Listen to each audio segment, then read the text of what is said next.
Welcome to Engagement Fundraising, where you'll learn how busy fundraisers like you are generating more major and planned gifts at lower costs. Brought to you by iMarketSmart.com. Be the fundraiser you always wanted to be. A quick announcement. As a listener of the podcast, we are making the Engagement Fundraising audiobook available to you free of charge. Just go to iMarketSmart.com/exclusive-podcast-offer. As a thank you for listening, we wanted to give everyone free access to Greg's Engagement Fundraising audiobook that you can get on Audible or Apple Books for $15. Once again, just visit iMarketSmart.com/exclusive-podcast-offer. That's iMarketSmart.com/exclusive-podcast-offer. Thanks for listening to the podcast, and we hope you enjoy Greg's book. Now, on to the episode. Tim, it's coming. What's going on? It's on the way. It's finally here, actually. It's not even on the way. It's here. As the change happens, the fundraising climate change? Yeah. You know what? There was this movie when I was a kid. It was called Highlander. They called it The Quickening. This was a scary... It wasn't even scary. It's such a B movie in the 80s. These people would live forever. There was this prophecy that there was the quickening would come. The only people who could kill the people that live forever are people who can live forever. Right. Okay. Okay? Yeah. And then what happened is they were killing each other. It was like the Hunger Games. And then finally it got to like the last two or whatever. So that's when the quickening happens, and whoever's the last one ends up ruling the world. They're God. They live forever. Yeah. Yeah. Okay. And nobody can kill them. Yeah. Crazy, right? Very. That has nothing to do with what I'm going to talk about. Nothing at all. Except it was like, oh my God, it's coming, and the quickening. Well, what I think is coming is fundraising climate change. I've been talking about it. You have. It's all over the book. It's all been over. On the podcast. It's for a while now. Yeah. 10 years I've been talking about it. I'm like warning them. I'm waving flags. I was out in the street just last week waving the flag. Nobody cared. No one cared. They're just No. driving by, I should go to the fundraising conferences. No, they don't want to see me. Some of them do, but Yeah. but people are starting to call me now, and they're writing it on the blog, and they're writing it on LinkedIn and conversations, and they're like, yeah, things aren't working the way that they used to anymore. I think this fundraising climate change you've been describing is actually, yeah. I think we're in the middle of it, Greg. Yeah. 5 years ago we did this. It worked really well, and now Yeah. it's not doing so. Yeah. And I'm like, so what's not working? They're like, well, Giving Tuesday, I mean, we did more than we've ever done. We did more emails. We did 3 emails in a day. And we did an email the day before Giving Tuesday. I think we even did an email a week before saying, get ready. Emails are so expensive to send out, too. No. That's why they sent them. But they didn't do as well as the prior year. Yeah. And then at end of year, well, we did more direct mail. We did more everything. Our donations were actually down year over year from 2018 to 2017. Yeah. And in 2019, they're looking at themselves saying, how much more can we do? And you can't. And direct mail, like, it's expensive the more you do. It's Oh, yeah.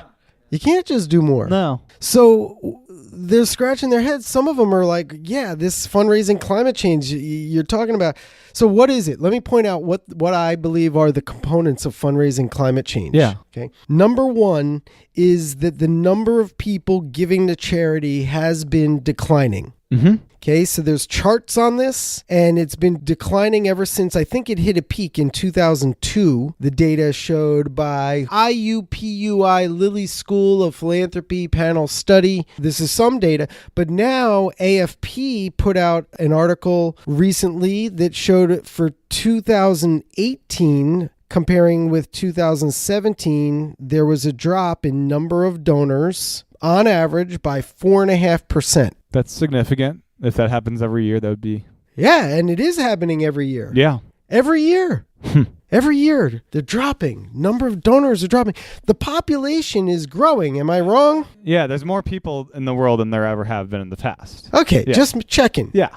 Population's growing, but there's less people giving. Okay, let's scratch our heads on this one. Yeah. AFP also in their report, and they showed it, and same with us in our fundraising report card, Yeah. is that the dollar amount given to charity keeps going up. So last year, I think it was a big number, 2.8% it grew. This year, between 2018 and 2017, I think it grew by 1.8%. We're going to wait for the Growth in Giving Initiative to come up with their numbers. The Lilly School said that giving was going to drop by $13 billion. And I'll do another podcast on that because the egg is going to meet their face because they petitioned Congress and said, don't change the tax law because we're going to lose $13 billion given to charity, but somehow we didn't. So their prediction was pretty bad. But my prediction of fundraising climate change is happening because, of course, I'm arrogant and patting myself on the back, and you're paid to do that with me. Sure. Yeah. Is that the number of people giving is declining. The population, though, is increasing, and the total amount given to charity continues to increase. Yeah. Now, one reason why fewer people are donating, I believe, is because people are becoming less religious. But religious people give more. Yeah, it's a matter of emotional giving versus a obligation to give of the tithe, the 10%. It's an obligation that you must give, kind of thing. I would also argue that I think more religious people just have more morals. Maybe. Okay, maybe. Or at least every week they're studying those morals. Or they're guilted. Or they're guilted to it. Yeah, or guilted. Okay, yeah, we're going to get hate mail. People are going to hate us. Okay, so secular society, maybe that has something to do. Mm-hmm. Some people say it has to do with income inequality, and I've always called BS on that. I don't think that income inequality has anything to do with it because people are still buying Starbucks. Why are people spending $5 a day on Starbucks? It's their brief moment of joy before they go to the drudgery of their day job that they hate. Sure, that could be it, but they could also get joy from giving. They could. In other words, income inequality is not having any effect on Starbucks. Right. But it is having an effect on giving. I don't believe it. I just don't think so. Now, let's add some more fuel to this fire because all we're talking about is the population versus how many people are giving to charity, and it's going down. But this is bad news for charities, especially because they rely on those donations, or at least so they think. At least in the U.S., I see the stat. The number of charities in the U.S. keeps growing. Yeah, and that's if you have less donors and your charity is less well known, there's less of a chance that one of those fewer donors will actually find you. Yeah. Yeah, it's a problem. It is a big problem, especially since, your neighbor started a charity on his kitchen table and so now you give the money there instead of, so there's more competition, but there's fewer people donating, yet still somehow the money's going up. So what's going on here? Well, according to our data in the fundraising report card, and people can go see this for themselves. I mean, it's updated every day. fundraisingreportcard.com/benchmarks. And you can even toggle for your sector if you're in the religious sector. What we see is that the 80-20 rule, where the people used to say 20% of your donors will make up 80% of your revenue. Well, now we see it's more like 70.7. In other words, it's not 80/20, it's 70/0.7. So what that means is that 70% of your donation revenue, on average, we have 4,300 organizations putting their data in there, and we're measuring over $40 billion in charitable donations. And we see on average that 70% of all donation revenue comes from 0.7% of all donors. Isn't that amazing? Yeah. Very slim audience. Now, if we look at just under $100 donors, like the low dollar donors, 7% of all donation revenue comes from them, and they make up, those under $100 donors, 80% of your donors. So you got like a 19.3% gap of those that are not $100 donors that gives a little bit more. Maybe a little more. Yeah, but the 0.7 is what you really You're good want. at math. Yeah. Yeah. But let me say this again. It's hard when you can't look at it and these people are on a podcast listening. But just again, it's not the 80-20 rule now. It's 70/0.7. 0.7, so 70% of your donation revenue, and put your data into the fundraising report card. You can see how you compare.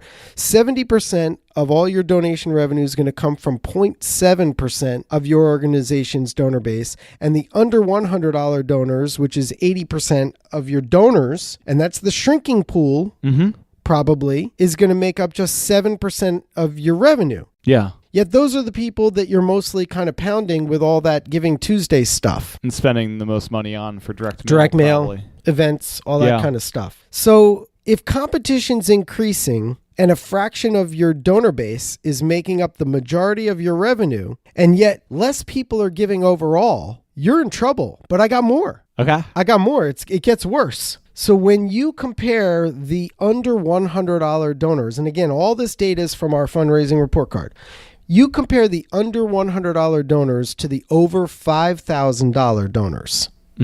Okay. The average donation for under $100 donors is just $25 per year. Per year. Yeah.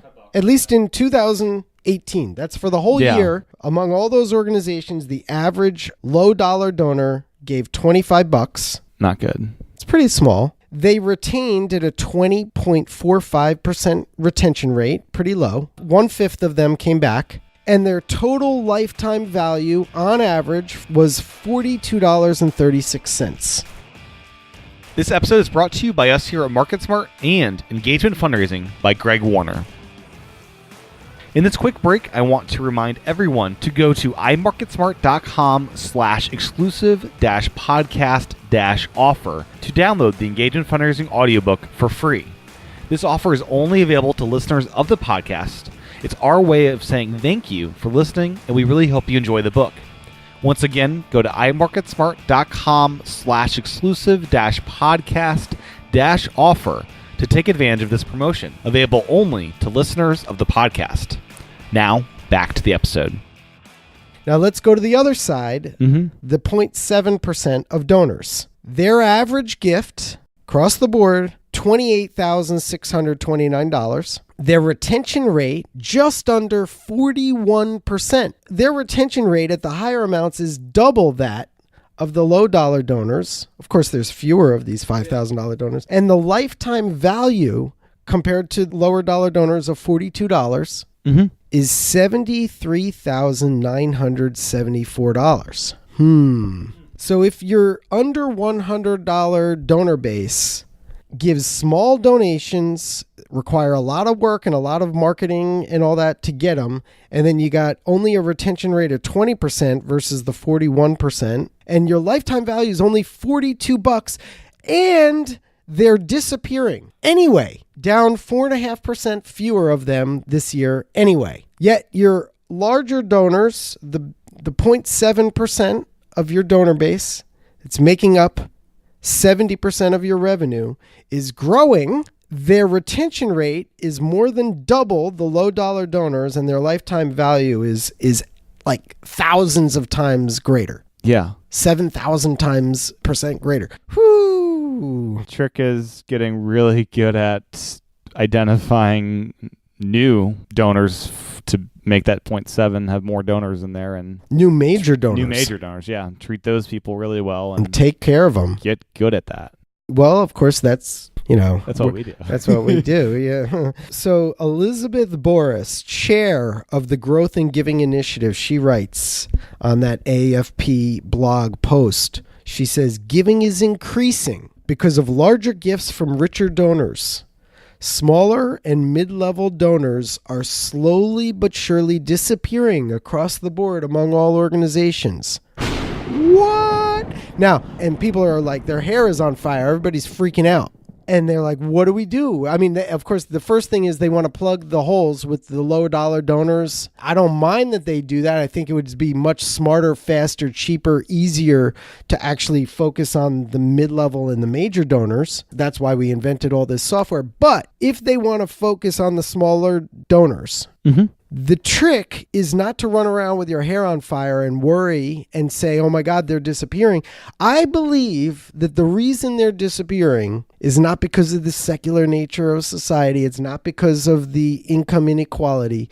It is 10,000% because donors are not feeling that they're getting value out of giving and out of a relationship with the nonprofit sector. Mm-hmm. They're not getting value.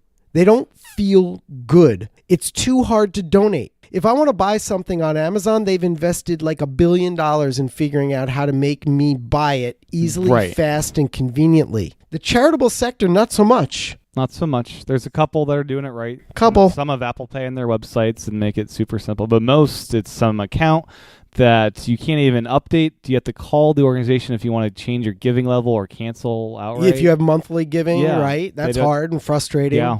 Or the donate now button. Like, how many seconds does it take on average for a donor who's monitoring their webpage and tracking how long it takes somebody to donate? I mean, you can do that. We can see. We do it. It's creepy, but we see the mouse, the cursor moving around the screen. We can see what they're doing and where they're getting stuck. In fact, most of these, not most, but a lot of them use whatever their vendor gives them, like their CRM vendor or their payment vendor. And the payment vendor doesn't really care if they're pissing off donors or causing them to jump from the site. I mean, they should because they'd make more money with transactions, but... They're not marketing people. They're just providing a way for people to put in their credit cards. Mm-hmm. Look, I mean, that's a whole problem. Yeah. And yeah, it can be fixed if you take an Amazon-like attitude and you actually try and figure out how to make the giving experience better and provide more value for lower dollar donors.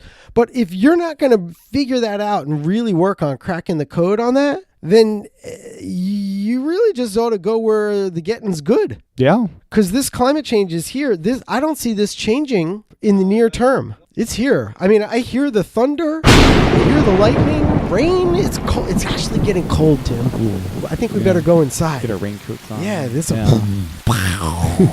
and it's crazy. All right. Well, I'm sorry. Is that depressing?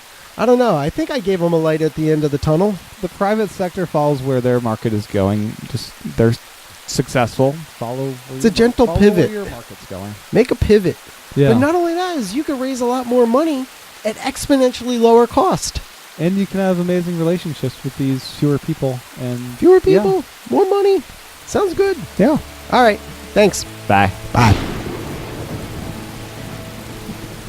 Thank you for listening to this episode of Engage in Fundraising. If you like the show, make sure to review it on iTunes and pass it along to a colleague. I also wanted to remind everyone to visit imarketsmart.com/exclusive-podcast-offer to download the Engagement Fundraising audiobook for free. Once again, that's imarketsmart.com/exclusive-podcast-offer. Thanks again for listening to this episode of Engage in Fundraising.